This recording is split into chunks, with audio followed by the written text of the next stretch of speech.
Cette histoire commence en l'an 3972, lorsqu'un homme reçoit une profonde entaille à l'œil gauche. Cela survient après que l'Empire ait envoyé 14 de ses héros, armés de lances, pour éviter une invasion du pays des ténèbres. Cet homme, furieux, reproche à ses compagnons d'agir ainsi malgré leur camaraderie, mais les 7 héros restants observent les 3 corps sans vie à proximité et lui annoncent qu'ils recevront l'honneur à sa place, car il sera exécuté pour trahison envers l'Empire. Ainsi commence leur quête, en pleine période de prospérité. 20 ans plus tard, dans la ville de Rield, où la sécurité est très stricte, une jeune fille se cache dans un chariot. Elle espère bientôt atteindre le port et traverser la frontière pour rejoindre l'autre côté de la ville, où se trouvent les 7 héros. Cependant, peu après, Racheb, le moine-chef, annonce à tous qu'une exécution de clandestin sera réalisée.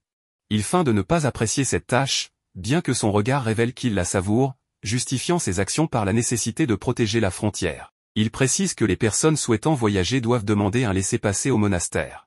Pendant ce temps, un guerrier observe la scène depuis les hauteurs. Peu après, Racheb découvre l'un de ses gardes avec une jeune fille qui pleure et implore de l'aide. Le garde affirme qu'il s'agit d'une clandestine, mais la fille continue de pleurer. Racheb, impassible, déclare qu'elle connaîtra le même sort que les 4 précédents. C'est alors que notre protagoniste, Koinzel, arrive en l'appelant par le nom de Pipi, ce qui la surprend, car elle ne le connaît pas et ce n'est pas son nom. Koinzel la réprimande pour ne pas s'être rendu là où il lui avait dit, puis la libère des mains du garde. Racheb demande à Koinzel qui il est. Koinzel ment en prétendant être son frère, mais le moine ne le croit pas et annonce que les deux seront exécutés. Avant que Koinzel ne dégaine son épée, le guerrier observateur intervient, s'excusant pour les ennuis causés par ces jeunes. Il s'approche de Racheb et lui offre 5 pièces d'or pour obtenir son aide. Séduit par l'argent, Racheb accepte et les laisse partir, en déclarant qu'il semble rempli de vertu. Quelques minutes plus tard, Pipi remercie Koinzel de lui avoir sauvé la vie, mais il la réprimande doucement. Il lui explique qu'il était également dans ce chariot et prévoyait de passer la frontière incognito, mais son intervention a fait échouer son plan. L'homme leur dit que leurs projets sont naïfs et qu'ils n'arriveront jamais de l'autre côté ainsi. Il leur raconte qu'il a dû payer une importante somme d'argent à un contrebandier pour organiser son passage et qu'il ne veut pas que leurs actions imprudentes ruinent ses efforts. Il appelle Koinzel petit héros, ce qui intrigue ce dernier. L'homme explique que ceux qui aspirent à rejoindre l'autre côté pour devenir comme les 7 héros sont appelés ainsi. Koinzel et Pipi demandent des informations sur le contrebandier. L'homme leur demande quelles raisons importantes ils ont pour vouloir partir. Pipi lui confie qu'elle n'a plus rien ici, ayant tout perdu. À ce moment, Koinzel entend 13 personnes approcher. Réagissant rapidement, il jette Pipi dans un canal d'eau pour la cacher, puis demande à l'homme s'il a une épée. Les 13 moines guerriers les encerclent. L'homme est impressionné par l'ouïe fine de Koinzel, mais les gardes déclarent que, bien que leur chef ait été convaincu par leur vertu, eux ne le sont pas. Notre protagoniste ne comprend pas, et Vido lui explique que le monastère est celui qui surveille l'entrée de la frontière et délivre des laissez-passer de voyage en échange de vertus, qui sont en réalité des pots de vin à l'église. Ainsi, il demande davantage d'argent. Les gardes lui disent que, comme il a déjà donné une somme importante au prêtre, il suppose qu'il a beaucoup plus à offrir, et il se lance à l'attaque pour lui prendre tout ce qu'il possède. Mais en une fraction de seconde, notre protagoniste traverse l'un des moines, laissant Vido stupéfait, car il l'a tranché en deux avec une facilité déconcertante. Vido commence à penser que c'est ce guerrier dont on parle, bien qu'il doute, car si ce dernier était aussi fort, il ne devrait pas lui permettre de s'approcher. En quelques secondes, notre protagoniste élimine tous les moines guerriers et les jette dans le canal pour effacer les traces de ce qui vient de se passer. Vido, stupéfait, lui demande qui il est, mais notre protagoniste répond simplement qu'il est un petit héros. Vido lui demande son aide, car il a besoin de l'accompagner. C'est alors que Pipi sort de l'eau, mécontente, mais notre protagoniste lui dit qu'il devrait partir, car il a conclu un pacte et ils iraient voir le contrebandier pour pouvoir passer de l'autre côté. Ainsi, tous se présentent, bien que notre protagoniste continue d'appeler la petite Pipi. Quelques heures plus tard, ils voyagent par bateau dans la partie souterraine de la ville, où Vido explique que cet endroit a été abandonné et est devenu le foyer de nombreux vagabonds. Ils arrivent dans un bar où notre protagoniste déguste quelques boissons tandis que Vido discute avec la responsable de l'établissement, qui lui dit qu'elle apprécie ses invités, en particulier le garçon, en raison du regard qu'il porte. Mais Vido lui demande un rabais, ce qui déplaît à Althea, car la sécurité devient de plus en plus stricte et il est difficile de faire passer des gens. Cependant, Vido lui explique que tout cela a été fait pour sauver ces jeunes, et elle finit par accepter, demandant à parler à ce jeune homme. Vido appelle Koinzel pour qu'il parle à la contrebandière, et lui demande de ne pas lui contredire. Pendant ce temps, Pipi, habillé comme les employés du lieu, a été changé de vêtements, car ses anciens étaient trop sales. Après quelques minutes, notre protagoniste refuse toujours l'offre que lui propose la femme, mais elle lui explique que s'il n'accepte pas, il ne pourra pas rencontrer les 7 héros, car ceux-ci campent près de la frontière pour réprimer le chaos de la guerre civile. C'est la parfaite occasion pour notre protagoniste. Tandis que Racheb observe le quartier souterrain avec dégoût, les considérant comme des déchets, il attend le moment propice pour exterminer toutes les rats.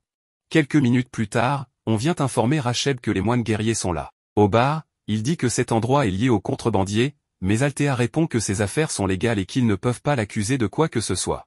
Cependant, Racheb rit et fait entrer un homme qui affirme qu'il a été envoyé en tant que clandestin grâce à ce lieu. Cela suffit à Racheb, qui ordonne son exécution, ce qui étonne l'homme, car on lui avait promis qu'il serait épargné. Mais Rêve, ne partageant pas cet avis, déclare que personne ne mérite de vivre et ordonne l'exécution de tout le monde, déclenchant ainsi une guerre dans ce lieu. Racheb réussit à attraper Pipi, souriant, car il l'a retrouvée et cette fois, il ne la laissera pas s'en sortir vivante. Mais à ce moment-là, un bateau tombe du plafond, et notre protagoniste, les yeux injectés de sang, élimine plus de la moitié des moines guerriers. Racheb lui dit que retourner sa lame contre eux, c'est aussi la diriger contre Shtemolek, l'un des héros. Mais Koinzel, avec un sourire, répond que c'est justement son objectif. Lorsqu'un moine attaque, il l'élimine rapidement et demande à Pipi comment elle va. Althea lui répond qu'elle va bien, tandis que Racheb prend la fuite du bar. Ils arrivent dans un endroit éloigné, et Racheb, furieux, se demande comment un simple gamin a pu éliminer ces moines guerriers. Mais sachant que si le monastère apprend ce qui s'est passé, il perdra sa position, il ordonne à 2 de ses gardes de déclarer immédiatement la loi martiale. Quelques heures plus tard, Koinzel annonce aux autres qu'il partira quoi qu'il arrive, car il ne peut pas rater ce bateau. Il leur dit de ne pas s'inquiéter, car il profiterait de la belle lune pour leur permettre de fuir. Cette pensée fait ressurgir un souvenir chez Althea, qui décide de l'aider malgré les risques, promettant qu'il y a un chemin que le monastère ne connaît pas et qu'elle les embarquera. Racheb, de son côté, se réjouit, car avec la loi martiale, la chasse recommencera et ils attendront l'arrivée des bateaux. Peu après, Rangzatz arrive, et Racheb lui demande son aide, peu importe le coût, car avec sa force, la mort de chaque moinillon en vaudra la peine. Pendant ce temps, Vido se moque de notre protagoniste pour son état physique, mais il lui répond que la lumière de la lune affaiblit, donc ce n'est pas si mal.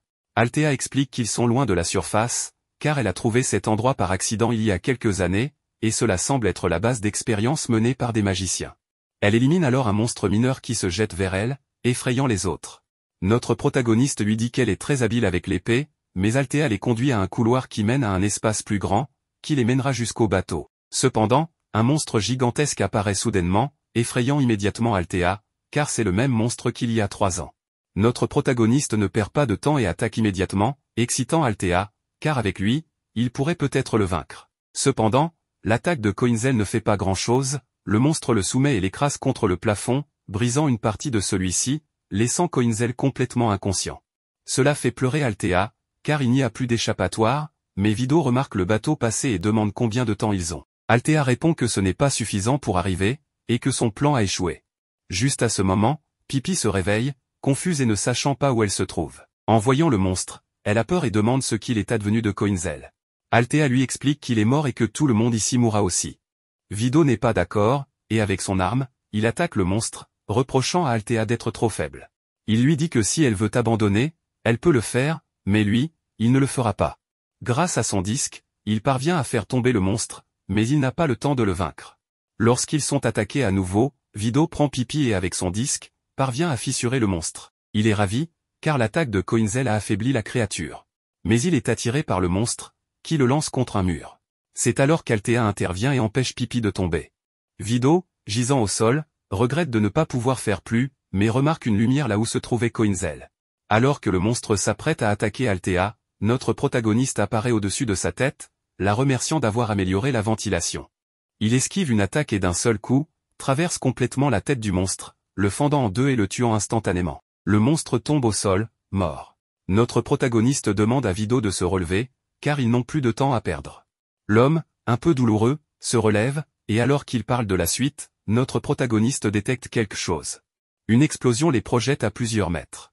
Quelques secondes plus tard, ils entendent le rire de Racheb, qui leur annonce qu'ils viennent de voir le pouvoir de l'épée noire, avec laquelle il apportera la justice divine pour détruire leurs âmes pourries. Notre protagoniste le défie du regard, alors que Racheb rit. Pendant ce temps, Rangzatz prépare sa prochaine attaque.